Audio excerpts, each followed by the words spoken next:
shaft that attaches the base to the arm.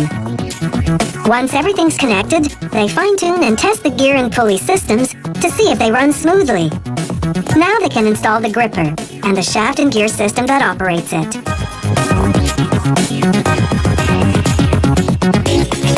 Turning the gear one way opens the grip, turning it the other way closes it.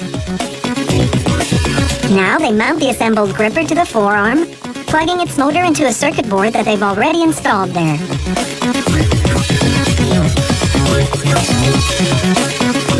They plug the wires from all 6 motors into the main circuit board, which they then install at the back of the base. The robot controller, the brain that runs the arm, is a separate unit. It controls everything connected to the circuit. To move the robot, the computer inside the controller switches on all the necessary motors. It can control 8 motors, 6 in the robot and 2 optional accessories. You can program it to perform a variety of tasks. From start to finish, it's taken just under 30 hours to assemble this robotic arm. It can lift up to 4.5 kilograms, about the weight of a full-grown cat, and it can move at a speed of 2 kilometers per hour.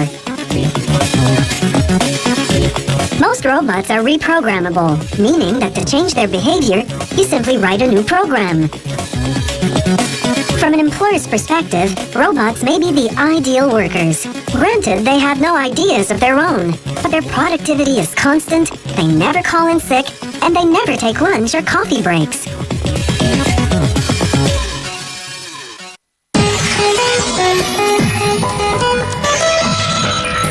Tattooing dates at least as far back as the Bronze Age. A 5,000-year-old body found in a European glacier had several tattoos on his skin.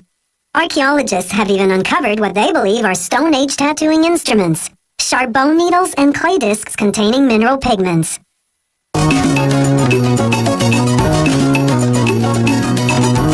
Walk into a tattoo parlor and the vast selection of elaborate designs will astound you.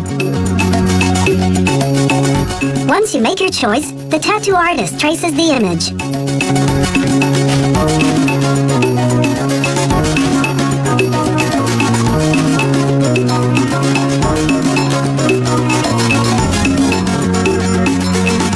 Next, he places the traced image on carbon paper and retraces the lines.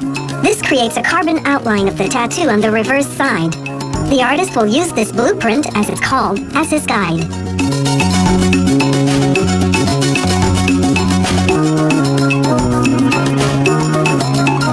He cleans the customer's skin, then firmly presses on the blueprint. The carbon image transfers easily because the skin is damp.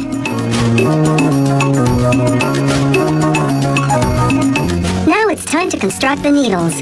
Most tattoos require 2 needles, one to make the outline of the image, the other to shade and color it in. Each needle is made up of as many as 20 smaller needles. The artist aligns these small needles in a jig, then solders them together onto one end of a steel rod. There's an eye on the other end. The number of small needles in a needle depends on the tattoo design, how thick its lines are, how big its colored areas are. The finished needles go into an autoclave to be sterilized. That takes 20 minutes at precisely 170 degrees Celsius. The tattoo artist uses that time to assemble the tattoo gun. After cleaning the frame with rubbing alcohol, he installs the motor called the coil. When an electric current runs through the coil, it oscillates the needle at up to 50 times per second. Once the 2 needles are sterilized, he takes the one for outlining, called the liner, and slides it into the tattoo gun.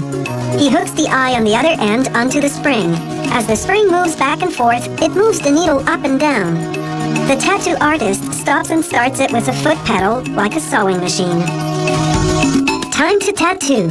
He turns on the power supply to 10 volts and dabs the needle in the ink cap. The gun sucks up the ink. Some petroleum jelly on the skin helps the needle glide more easily. He begins by tracing the lines of the blueprint. The needle punctures the skin at a rate of up to 3,000 times per minute, injecting microparticles of ink which intermingle with the cells of the dermis, the skin's second layer.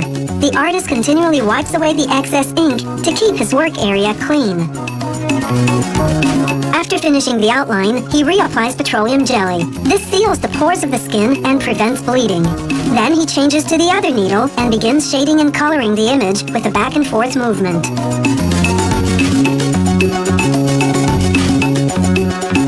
He applies one color at a time, overlapping them to ensure thorough and even coverage. The needle can penetrate from 1 to 4 millimeters, and a good tattoo artist knows just how deep to go to create the different parts of the image. For example, he has to inject the outline the deepest, but going too deep can tear the skin and cause excessive pain and bleeding. But not going deep enough misses the dermis and leaves marks after healing.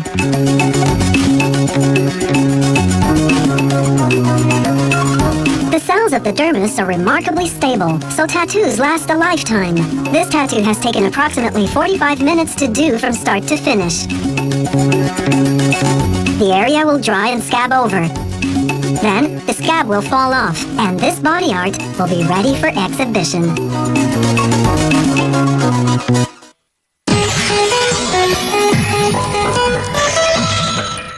Believe it or not, World War I led to the invention of disposable sanitary napkins. American nurses serving in France discovered that the bandages they used for the troops could double as very absorbent menstrual pads. This led the bandage company to introduce disposable sanitary napkins in 1921. Today's disposable sanitary pads are made of layers of cellulose combined with superabsorbent polymer powder. Polymer is a fluid-absorbing chemical derived from either petroleum or wheat. Cellulose is the fiber that makes up the cell wall of trees and plants. It also retains fluid. Pulp and paper companies grind and moisten it to form a product called pulp. Producing sanitary napkins begins with half-meter wide rolls of cellulose pulp. The rolls feed one long machine that does everything. First, knives spinning at 3000 RPM shred the pulp into a fine fluff. Then the machine sprinkles that fluff with polymer powder. The polymered fluff then travels through what's called the doser, a device that measures out the required amount of fluff per pad layer. The machine then suctions each dose into a closed chamber, where an air current blows it into a pad-shaped mold. Then another air current blows it out of the mold onto a wheel that transfers it to a conveyor belt. The machine simultaneously makes a second pad layer. This one is smaller, rectangular, and at least double the density of the first layer, meaning it has more cellulose compressed into a smaller size. The compression roller also embosses a pattern that will disperse the menstrual flow, helping absorption. This demonstration shows the critical absorption role the polymer powder plays. It can retain up to 40 times its volume. As the polymer soaks up the liquid, it transforms from powder to gel.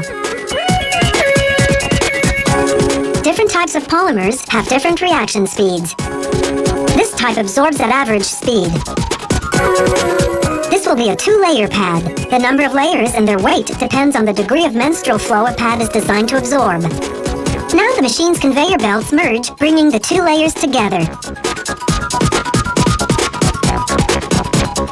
Now the machine sandwiches the layers between plastic sheets.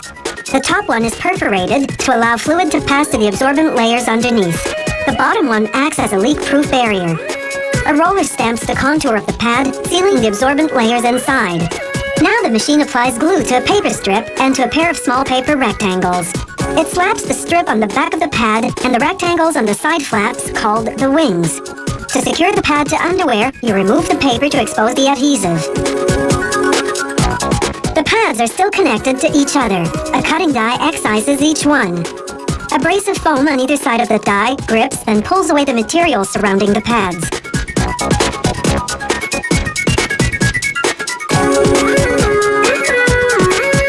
A vacuum then sucks this excess away. Now the pads move onto the packaging line. The equipment first folds over the adhesive wings, then folds each pad in 3.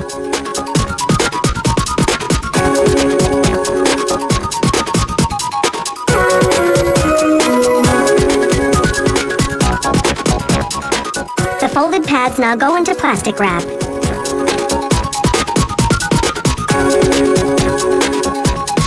A hot iron-like device called an embossing press seals the plastic around each pad. Then a knife cuts in between the pads, separating them into individual pouches. Next, 2 belts sandwich the pouches and carry them down to the stacker, where an automated counter lines them up for packaging.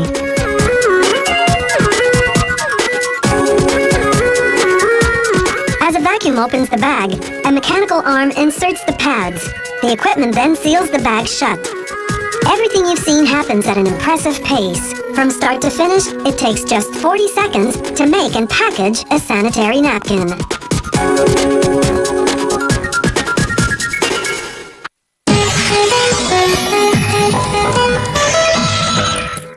Most underground sewer and drainage pipes are made of reinforced dry mix concrete. Reinforced refers to the fact that concrete has steel bars inside it for added structural strength. Dry mix refers to the type of concrete. You can mold it, then immediately extract it, and it holds its shape. Concrete pipes can be as small as 25 centimeters or as large as 3.5 meters. It has a 100-year lifespan. Dry mix concrete is made of stone, coarse sand, Portland cement, which is a finely ground blend of clay and limestone, water, and a chemical that acts as a water reducer. Trucks unload the sand and stone into outdoor storage bins. The materials automatically drop onto a conveyor belt, which transports them to storage silos above the factory floor. The cement arrives by cement tanker, which blows it into a silo. All the silos feed the mixer. As the ingredients blend, the cement and water combine to form a paste that coats the sand and stone. The water reducer enables them to use minimal water. The less water, the stronger and more durable the concrete. Meanwhile, workers use a special machine to build what's called the cage, a circular steel frame that will form the pipe's internal structure, its backbone. They insert 2.5-meter-long steel rods in a circular configuration, pushing each rod partway through the machine to the other side. There, an automated spot welder fuses a steel cable to one rod. Then the machine begins turning, winding the cable tightly around the rods.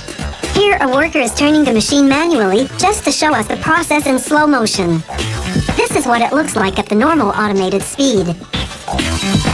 As the rods pass through the machine, the welder fuses the cable to them in one continuous spiral. As the spiraled cable reaches the end of the rods, the machine's claws spread outward, forming a wider section on the end. This is called the bell section. Workers position it on a base ring designed to hold the cage in place. Then they close a hinged steel mold over it. Now they're ready to pour the concrete. A forklift transports the mold to a machine called the packer head. They position the mold directly under it. A long drill-like screw descends into the mold. As concrete pours